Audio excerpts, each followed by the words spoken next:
ئێران و تورکیا خاوەنی 534 کیلۆمەتر سنووری هاوبەشن و بەشێکی زۆری ئەو سنوورەش بەناو کوردستاندا تێپەڕ دەبێت کە بەشی باكور لە ڕۆژهەڵاتی کوردستان جیا دەکاتەوە. لە پرۆژەیەکی درێژخایەندا تورکیا دەیەوێت 295 کیلۆمەتر لەو سنوورە بە دیوارێک جیا بکاتەوە.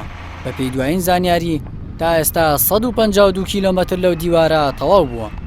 109 کیلۆمەتری ئەو دیوارە بە سیستەمی ڕووناککەرەوە و بە هەزاران گڵۆپ و بلاجکتۆر بە شەواندا ڕووناک دەکرێتەوە. بە جۆرێک هاتوچۆی لە نێوان دوو وڵاتی ئێران و تورکیا کۆنتڕۆڵ کردووە و ڕێ لە هەموو جۆرە هاتوچۆیەکی ڕێپێنەدراو دەگرێت. جگە لەمانەش لە 104 کیلۆمەتردا خەندەقێکی بە پانی و بەرزی 4 مەتر هەڵکەندووە و بە سوودوەرگرتن لە درۆن و هەلیکۆپتەر چاودێری بەردەوامیش لەسەر ئەو خەندەقەیە. جگەلەوەی لە دەیان شوێندا کامێرەی چاودێری حەراری دانراوە کە بە شەو دەتوانرێت جوڵەی هەر شت و هەر کەسێکی پێ ببینرێت. لە دیوارە 295 کیلۆمەتریەکەدا بە سەدان بورجی چاودێریش دروست کراون کە بەپێی زانیاریەکانی حکوومەتی تورکیا کاری لە سەدانەوەتی ئەو بورجانە تەواو بوون.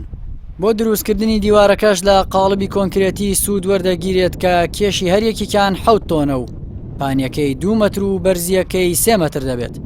لەسەر دیوارەکەش تەلی دڕکاوی دادەنرێت. چاودێران پێیان وایە دروستکردنی دیوارەکە لەلایەن حکوومەتی ئێرانەوە کاردانەوەی ئەو تۆی نابێت و بگرە لەوانەیە بە سوود و قازانجیشی بێت. یەکێک لە ئامانجەکانی تورکیا لەم دیوارە ڕێگریکردنی لە چالاکی و هاتوچۆی گەریلاکانی پەکەکەیە و لەلایەکی دیکەشەوە بەما ڕێگری لە گروپ و پارتەکانی نەیاری کۆماری ئیسلامی ئێرانیش دەکات.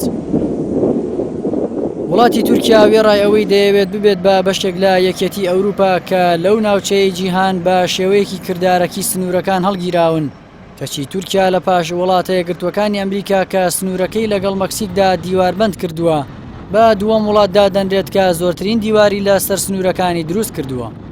جگە لە سنووری هاوبەشی لەگەڵ ئێراندا بە درێژایی 800 کیلۆمەتریش دیواری لەگەڵ سووریا دروست کردووە.